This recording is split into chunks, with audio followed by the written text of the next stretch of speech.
Welcome, everyone. Let's get started. My name is Stephen Norris, and I'm the Walter E. Havighurst Professor of Russian History at Miami University in Ohio, and also the Director of the Havighurst Center for Russian and Post-Soviet Studies here.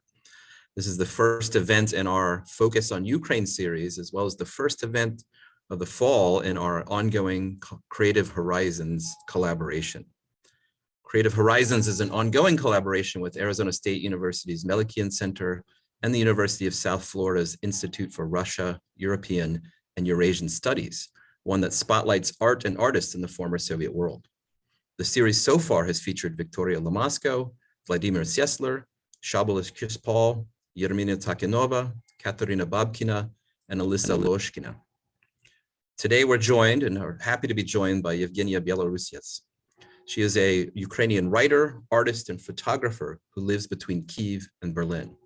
She's the author of what the Washington Post called an unsettling and illuminating collection of stories, Lucky Breaks, recently published in English, and the cycle of lectures, Modern Animal.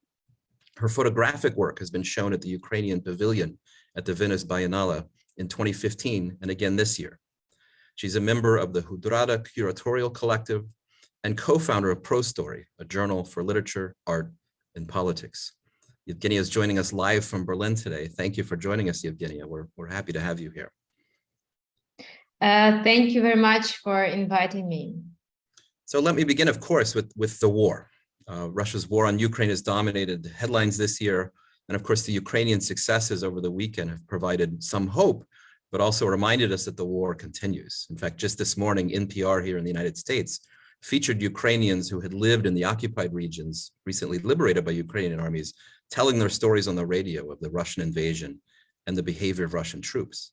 So let me begin by asking you, can you recount your own experiences on February 24th of this year and the immediate days after the invasion when you were still in Kyiv? And when and why did you decide to leave Kyiv? Thank you for the question. It was a very special day, actually a day, one of the longest days of this war, with incredibly long start of the day. Actually, it began like most of the days. I woke up, I worked late previous evening. I think I even had a Zoom with a German university, Humboldt University from Berlin, and was asked what they think about the war will start, what might happen, and I was sure. I was speaking with professor. We created projects together, and I was sure war will not start. I said it's impossible, because it's not in the interests of Russia to start such a horrible and very crazy and irrational war. So it will not happen, I'm quite sure. And she was very happy about my answer. We all were kind of on edge that days, but I was happy about my answer too, and went to bed, I think, with a feeling of my own, believing in my own word, believing in something that I have said. And in the morning, I woke up. When I woke up, after a while, I looked at my mobile phone, and saw lots of unanswered calls, different calls from different people, from my parents, of course, but relatives, but also friends. And it looked very strange, because people trying to reach me from the very early in the morning, from maybe 6 or even 5 o'clock in the morning till 8, 9, different people. And when I saw these calls, I started to imagine connections between these people and couldn't find any clue. I thought if something crazy, awful happened in my family, these friends might not know about that, how they could know about that. And if it happened to my friends, such friends, maybe my parents would know about that. So I couldn't connect all these people, and had a very strange feeling about death, sudden death of a person I love. but I couldn't imagine war, even at that moment. So I called my cousin, and she's practically said to me several words. War started, Kiev is under attack. And then we said goodbye to each other. And then I completely knew, I couldn't, actually she said it to me, but I think I still had to have some time just to understand that it is really happening. I, of course, started reading news. You must understand that I am, my origin is a culture, Kiev culture, Kiev intellectual culture, which is very much connected to different forms of memorization of the Second World War. And the words never again were actually, war never again, were one of the most repeated in my childhood through my grandparents. I am also Jewish origin, so it was especially important, but not also because of that. The whole country, Ukraine, was a country that was denying and very much it was a country, the whole atmosphere through all the years of my youth and being an adult person were connected to this idea that Ukraine doesn't want war, doesn't want to participate in any war, and it should not happen again. I think collective memories of the Second World War, which very much included Ukraine, and we can recall the Timothy Snyder book, Bloodlands, where just a common idea that what the society doesn't want to happen. And it was very strange to understand that it's really going on now, that we couldn't make a choice for that not to happen.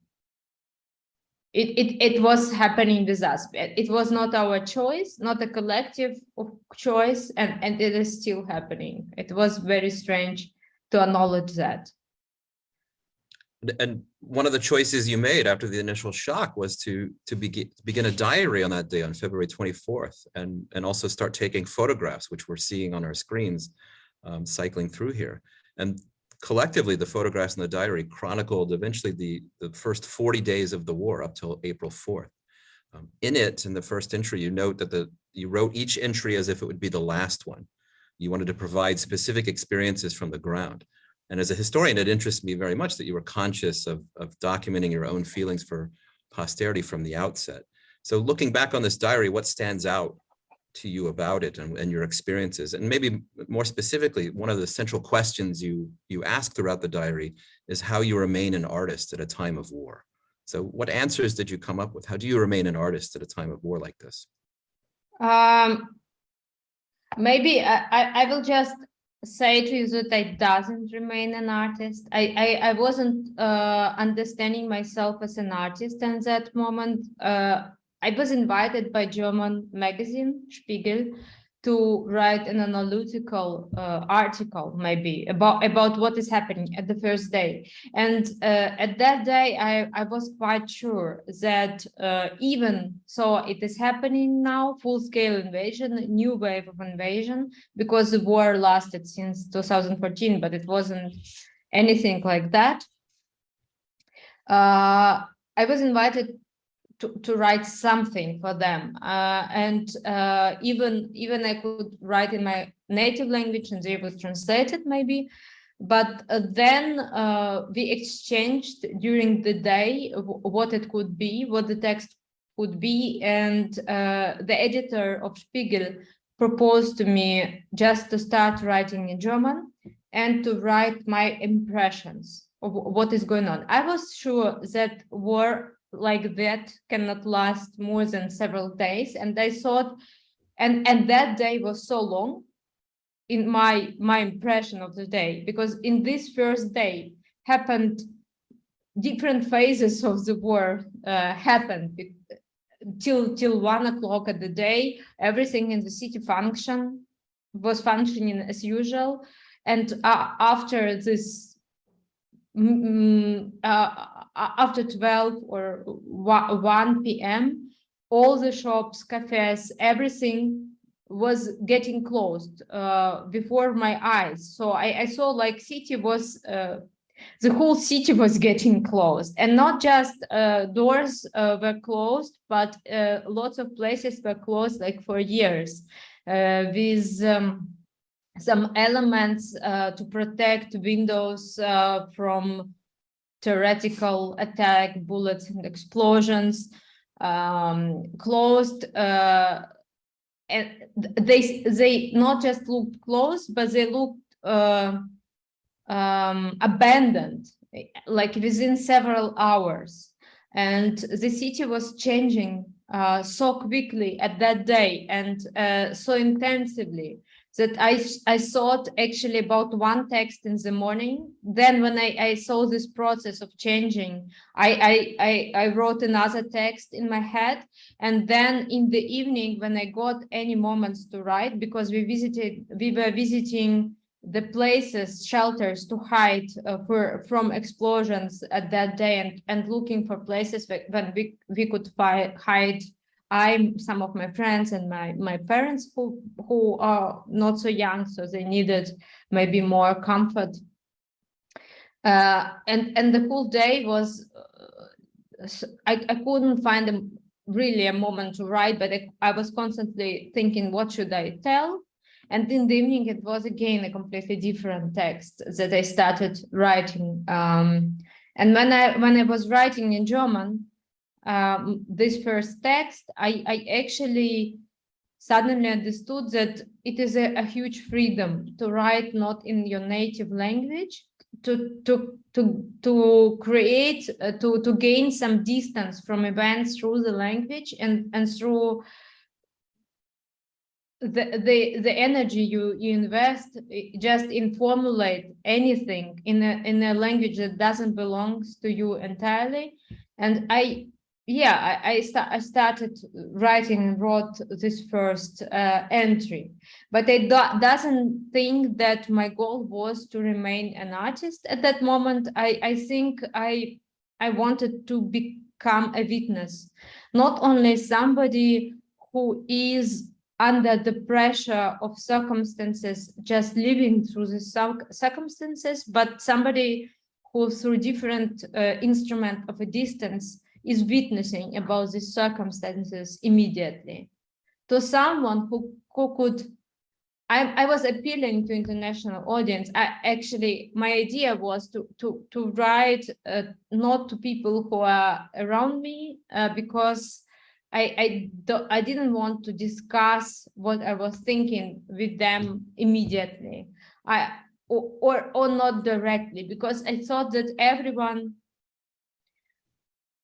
most of my friends were taking actions, trying to create a space for them to survive, because nobody was aware what will happen to Kiev. Actually, some of people were sure nothing will happen. It was I was kind of, I don't know why I was sure about that, but lots of experts predicted, and I think this possibility remained, that Kiev would lose the only one way through Zhytomyr that remained, that was connecting Kiev to the central Ukraine, to other parts of Ukraine, and where Kiev was getting all deliveries. So Kiev could easily stay for a long time without any necessary supplies for such a big city, and without water, without electricity. We know that Russia was constantly attacking and now attacks civilian infrastructure. And from the first, and lots of people, my friends, they were leaving one after another, were leaving the city, especially friends with small kids. And yeah, so for me,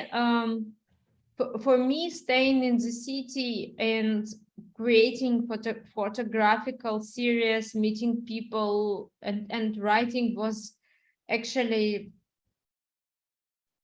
yeah, I think yeah, again, not an art, but as I saw it at that moment, not an art, but just a method to remain a citizen. It's interesting, in the last entry from April, you mentioned that you almost become a hostage to your diary, and this situation of becoming a witness, as you described. So can you explain why you thought that way and why you ended it the way you did? Hostage. Maybe it was so important for me to write that I decided it is very, it's not easy to answer that question because my father felt not well. Medicine doesn't function in the city, and we had and my cousin and parts of my family needed me being there for them to leave. So we decided to leave Kiev several times, and I was buying tickets for all of us, but then we decided in the last moment to stay.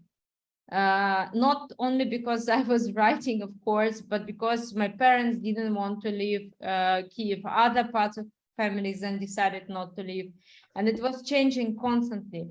During this time in Kiev, I was not sure when I will stay, when I will leave the city. It was constantly, it wasn't stable.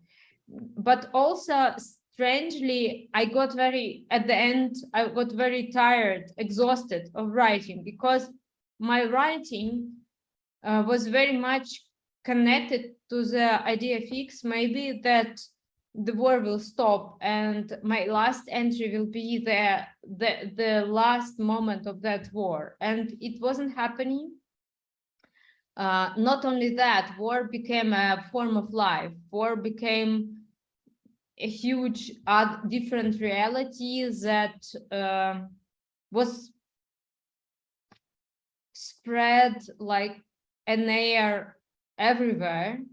And yeah, and I just I think I needed a possibility to escape this writing at the end, because I don't know, I need a distance from this kind of describing every day after another of ongoing, practically genocide of my own country. So the diary, one of the reasons I'm focusing on it is it's become such a central text for those of us living outside of Ukraine for understanding this war. It's really resonated with people. The translations are appearing, including a full English one, which will appear in the next several months. And it was also featured prominently at the Ukrainian pavilion at this year's Venice Biennale, where visitors sat at a desk, could read an entry from the diary and look at your photographs, which we're seeing. We've also seen photographs cycling through here of your version of the diary and photographs at the Venice Biennale. So what was the reaction that you've heard about the use of the diary at the pavilion, and how did you envision this installation? I'm quite curious about what entries you chose or were chosen and what photographs were chosen to accompany each entry at the exhibit. For me, it was very important to show how one day of this diary is this central idea of this text. It's not actually the full text, but one day in the situation of catastrophe, in the situation when you don't know if you will wake up next morning, in a completely different state of life. And when I was invited to exhibit this diary, I was happy because I thought it is actually a moment when I can stop writing. I was looking for that because Kiev was not belagert in German. He was not surrounded by Russian troops anymore. On the 2nd of April, practically it was the first time when Ukraine managed to defend a big part of the country and to stop Russian invasion from the taking of Kiev and the central part of Ukraine. So this special situation in Kiev stopped, and normal life came back step after step. And we discovered a completely different side of this war, new side of this war, crimes of Bucha, Irpin, and other small cities around Kiev. And for me, it was also a big shock,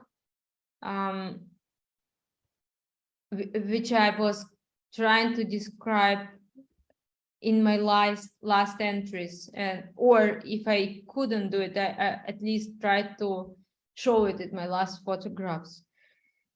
And then I thought, when Kiev is actually now the city that is you can for guarantee come back and live it, I also am now allowed to actually finish this part of this work and communicate the situation of the city when it is at such a risk.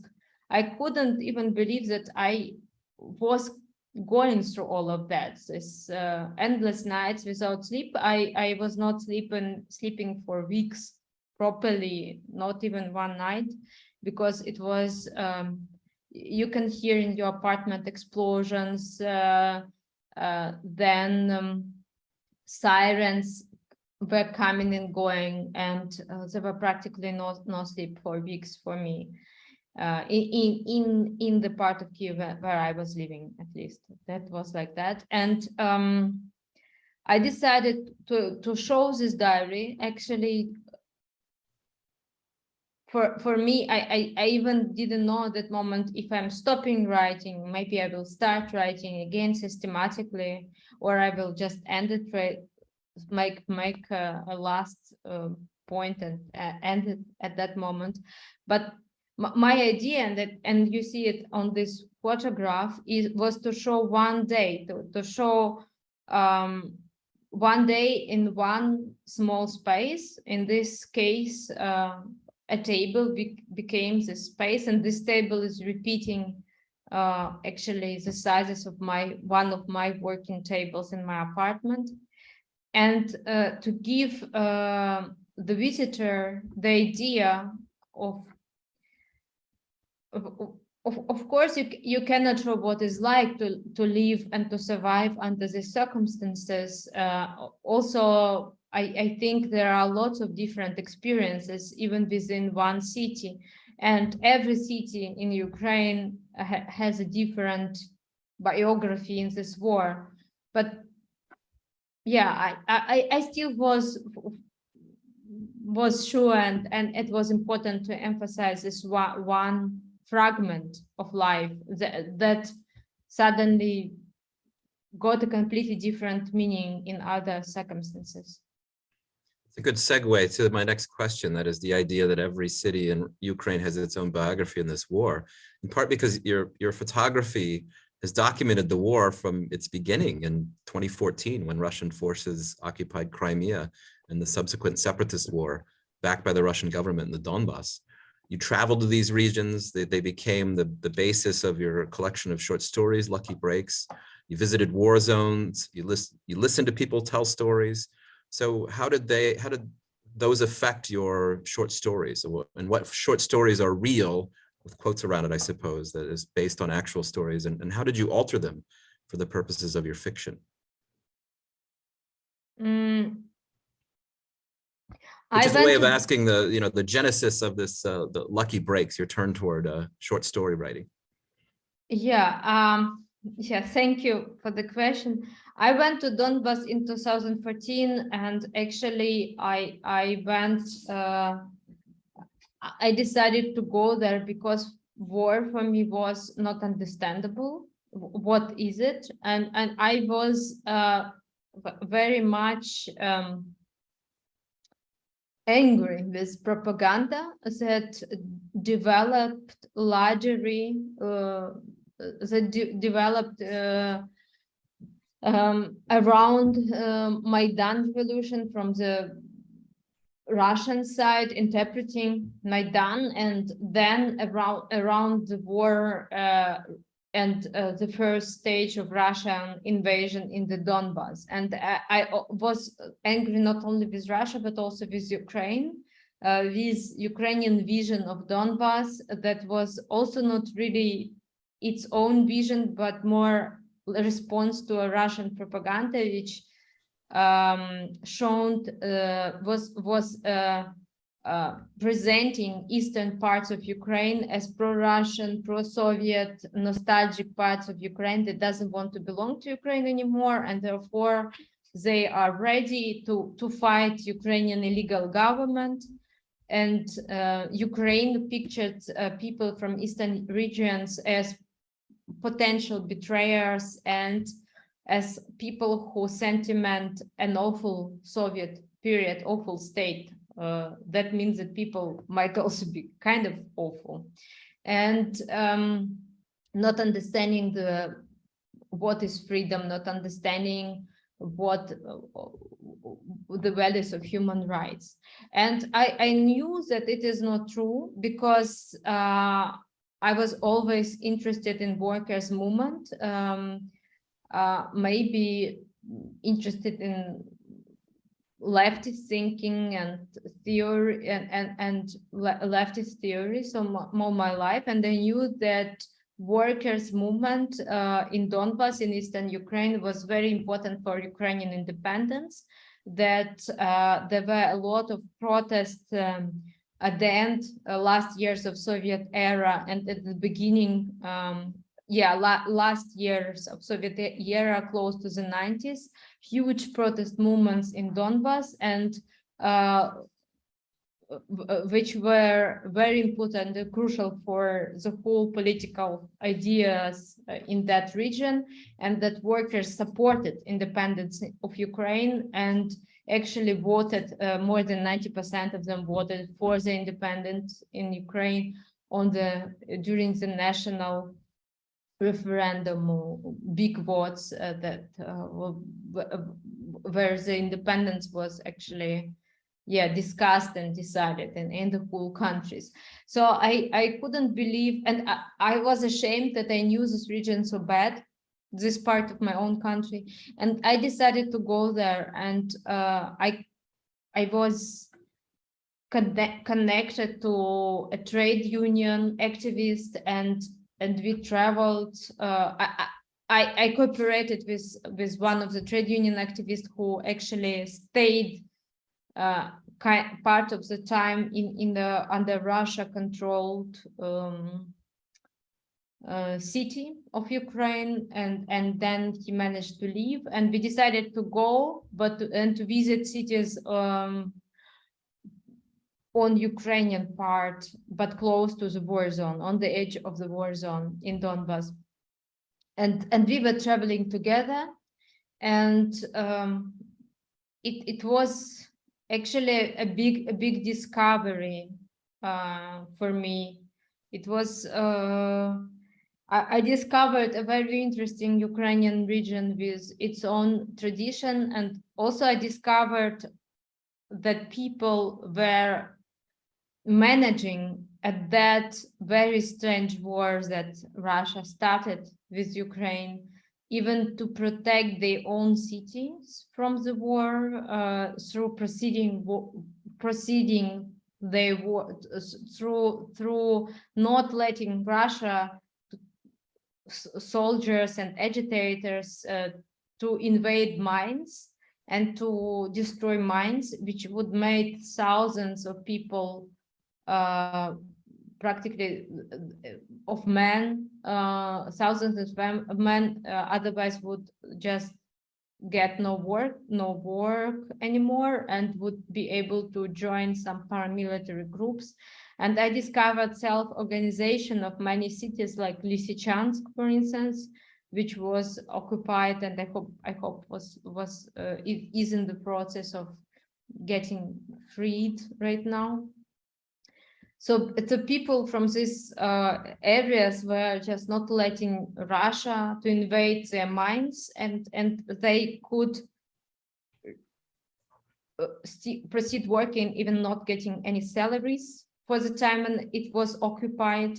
So I discovered the occupation and how war started and what happened to people.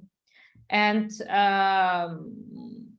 I created a series of photographs that is called Victories of the Defeated. And then after I worked on a big exhibition in Kiev, trying to change the idea of what this Eastern Ukraine actually is, I thought that lots of elements of what I discovered is still not there, not in the exhibition, not in the text that accompanied the exhibition, and I started writing and wrote that book. You know, you were during our conversation, you are showing photographs, and suddenly I would love to comment some of them, but maybe during your next question I will interrupt what I'm saying. Like on this photograph, what you are seeing right now, it's actually the end of my time in Kiev. It is, I think, the end of March, and you see people who are in the central part of Kiev. They are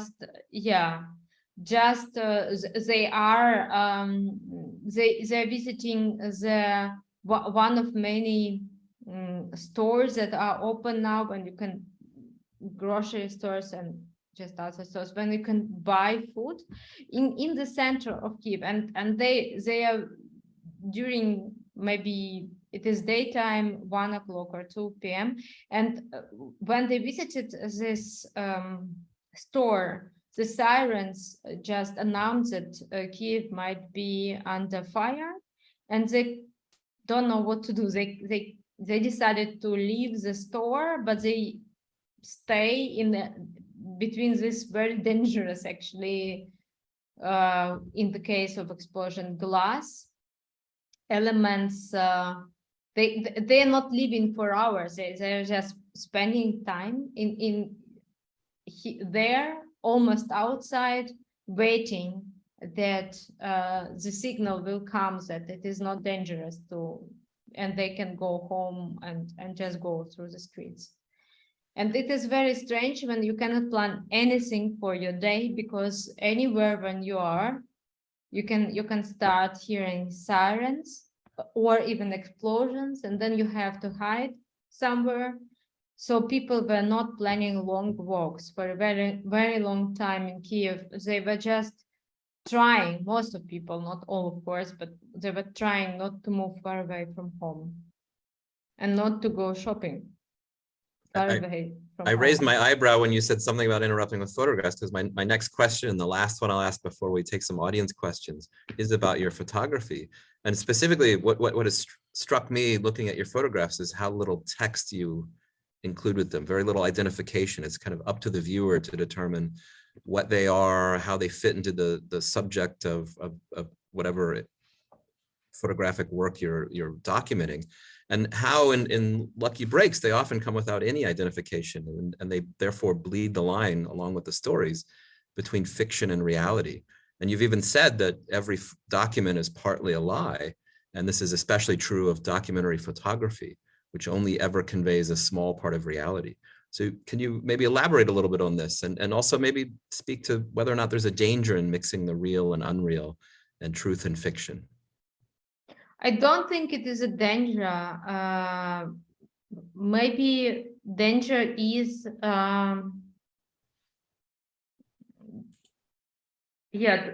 maybe danger is this absence of critical thinking and ability to decide.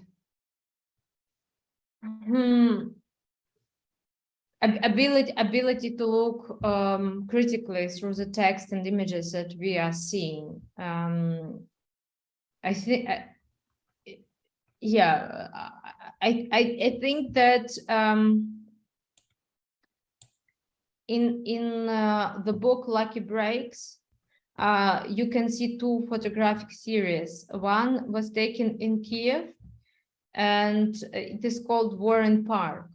And it was connected to my travel to Donbass. I traveled to Donbass and came back to Kiev and brought war with me. I imagined war everywhere. I couldn't understand how Kiev could proceed living, creating very often on the streets, in the parks and other places in the city, a feeling that it's no war going on in the country. And the war I have seen, the kind of war I have experienced in Donbass, the atmosphere, I was constantly feeling that it is like an additional weight that is following me and making my steps heavier. And I decided to see through the lens of a camera if I can find the war in the places where it is definitely not happening, in the parks of Kiev where people are relaxing. And I was photographing parks in the central part of Kiev with this thought and with this idea of the war in a different region of the country.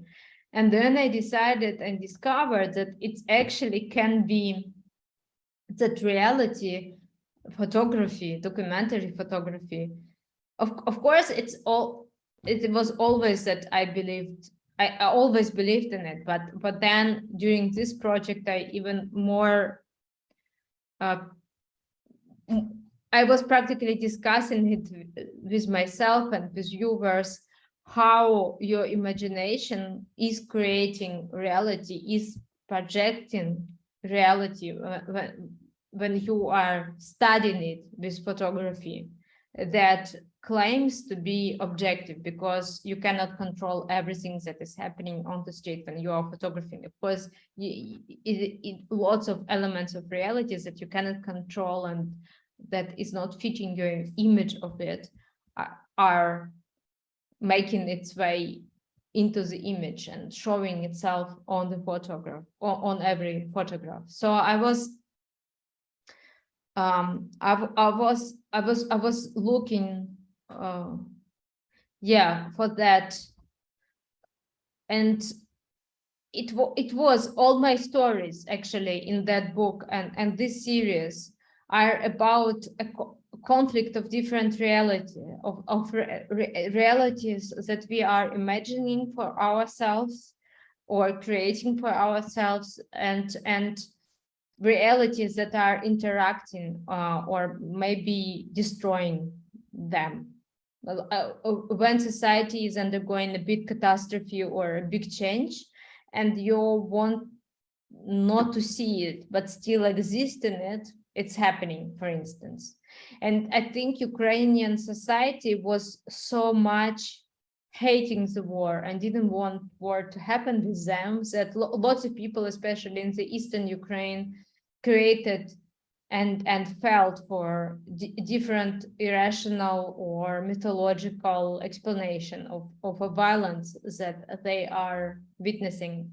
But also imagination and ironical thinking, I think, and creative thinking helps to deal with violence if you have no choice but just to go through it. Let me turn to, so thank you very much. There's some questions from the audience already in the chat, and I'll also.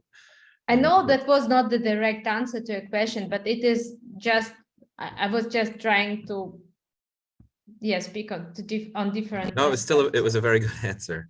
Let me ask people, if you do want to ask a question, pose it in the chat, and I'll turn to the first couple that have been posted to ask, do you think a lot of Ukrainians thought like you did at the beginning of the war and believed that it would end at some point in the first few months? How indicative of the rest of the people you talked to was your own thinking about the beginning of the war? Did everyone pretty much think it would be over very soon? Okay, I'm not reading the chat, you will read it for me. So the question is if a lot of people were thinking that it will end soon. Yes.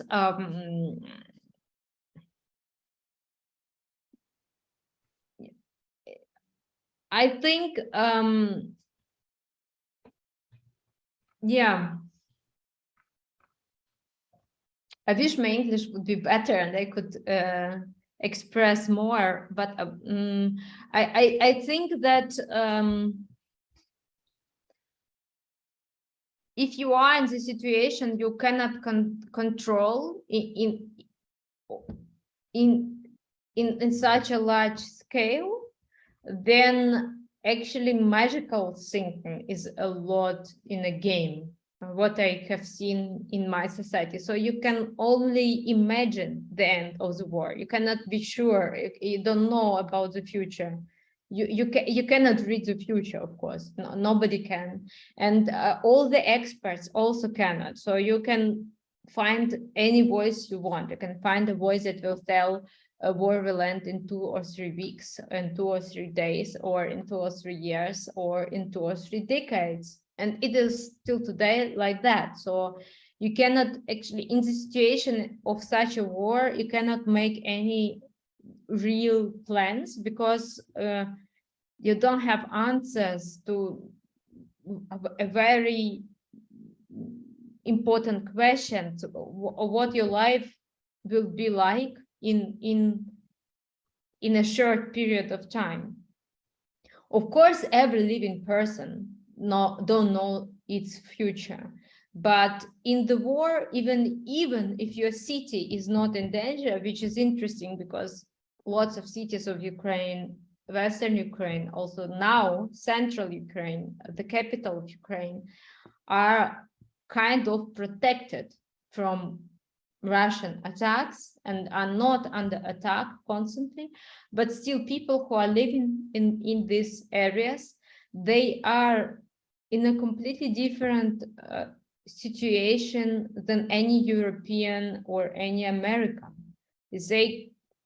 We and also me when I'm there, they really don't know what will happen next, and they can make, if they are realistic, only a short term, they can plan only short term, anything, business or what they will, the occupation, plans for children, for older people, for themselves, all the plans. And they think that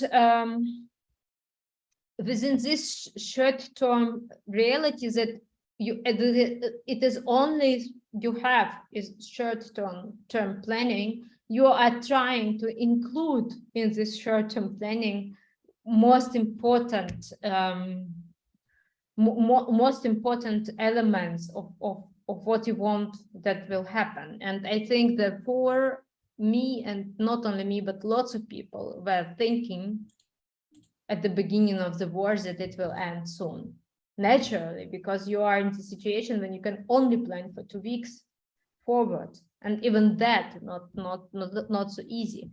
So you were hoping, everybody was hoping that it will end soon. Besides, it was such a huge crime and such a huge break of all international laws that actually I was sure that international community will find the way to stop Putin, because it was like a completely different new era starting just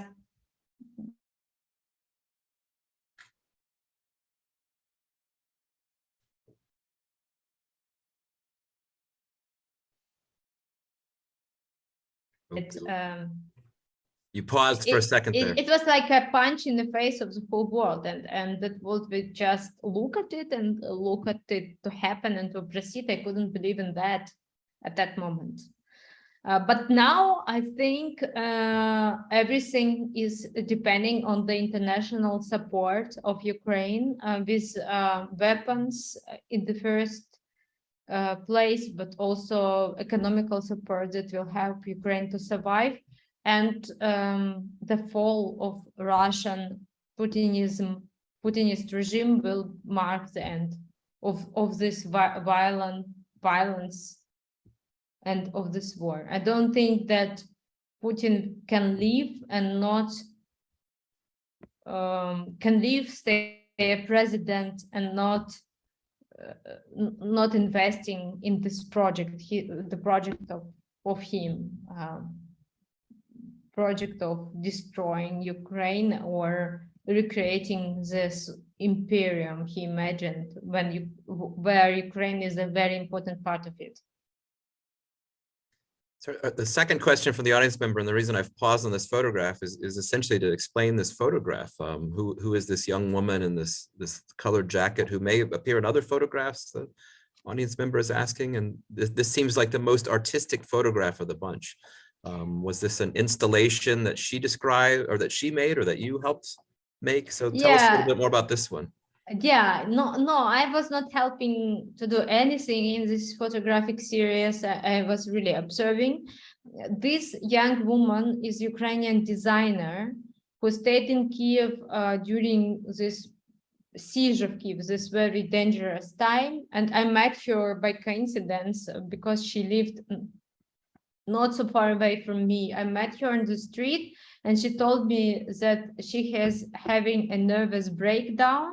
And during this moment, and in these moments, in these sleepless nights, she is constantly connecting yellow and blue, just plastic elements to each other and making different clothing parts out of them and masks. And she doesn't even understand what she is doing at that moment. And I proposed her that I will meet her and just document it. Actually, she is a very interesting, author and designer, and I thought that it's also a part of this time. And actually, this photograph, yes, it looks like the most staged, but it was also kind of staged. We met in the middle between our houses, and when I was photographing her, people around us were wondering why we are doing that during such a dangerous time in the war. And some of people were even saying to me that they will call police or Ukrainian military defense groups because they've seen camera in my hands and such a strange interaction with a person. And I was constantly showing my accreditation and license to make photographs in Kiev on the streets. So the next question comes from a student who mentions that one of his Ukrainian friends has recently moved to the Czech Republic to get her master's, and that, of course, she's one of many Ukrainians now living abroad, and many living abroad since February 24th. And the question is, do you think that these Ukrainians that live abroad now feel a deeper connection to Ukraine? And if so, do you think that connection will last after Ukraine's victory? I don't know how many Ukrainians went abroad because houses were destroyed completely, or they don't have a place to go back because they're coming from Mariupol or from other cities that were occupied, partly destroyed, or are still occupied by Russia. Or another reason, they cannot leave, not everybody can stay and just live within the situation of constant threat, surviving sirens and this feeling of danger. And people are leaving Ukraine, but lots of them are planning to come back when the war will end, or when it will become less dangerous, and as they are still coming back. I don't think that right now, when the situation is actually so much changing, and everyday news are so important for lots of Ukrainians, they are disconnected from their country. Even though they are in other countries, they are constantly on the news channels, speaking with their friends that are in Ukraine and trying to do what they can, even abroad, through protest actions and different, just sending money to support Ukraine and do what they can. I am speaking not about everybody, but about lots of communities and people there abroad that I have met or have seen. So I have another question from a student to ask about whether or not there are any particular myths or misconceptions that you feel need to be corrected about how the world is perceiving the war in Ukraine.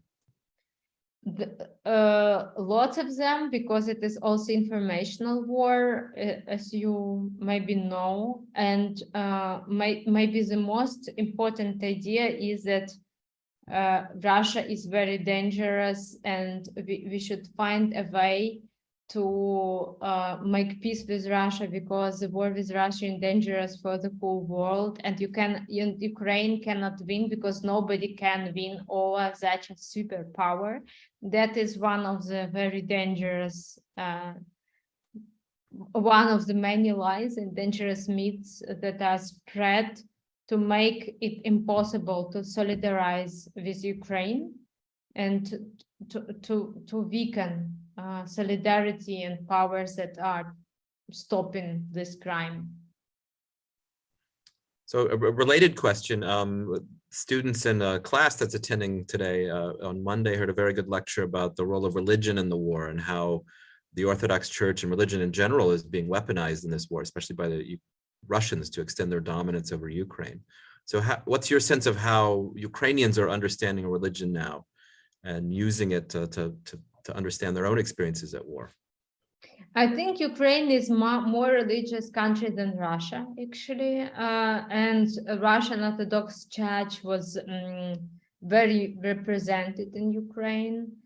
But you think if it is a church that was connected to Moscow, it is also controlled by Moscow, but it is not true. I think democratic and also anarchic Ukrainian tradition formed this church much more, this connection. And when the war started, Ukrainian Moscow church became independent from Moscow, trying to just cut all the big ties with the capital of Russia.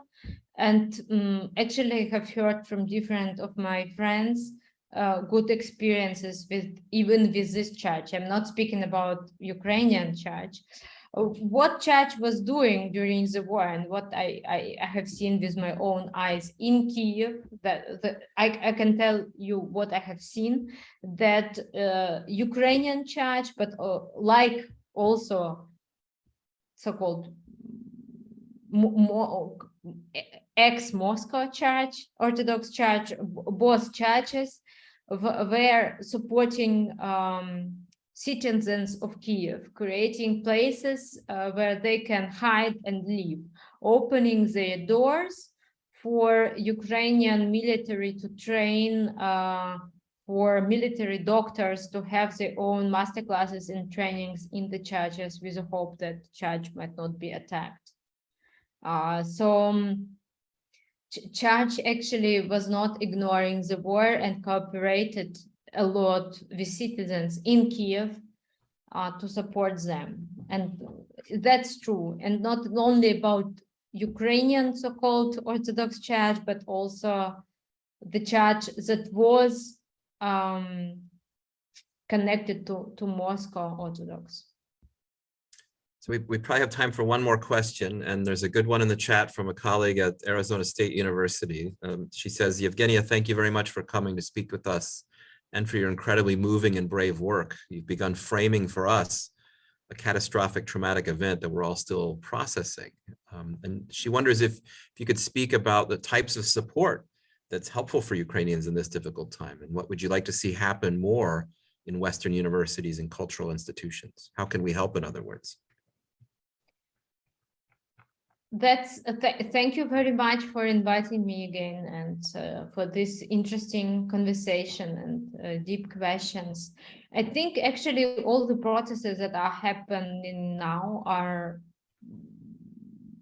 I like all the tendencies I'm seeing. So Western institutions are discovering Ukraine and giving voice to people from Ukraine. What is important right now, I think, it's really to hear different voices and gather experiences, because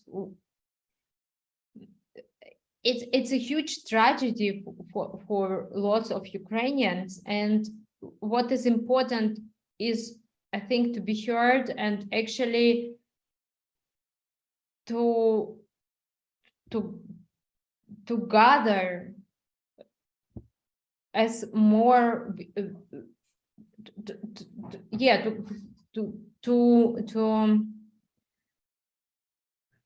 to create space for voices and for witnesses of this crime, and then we can have a hope that we really will create a new reality when where this what was happening is not possible.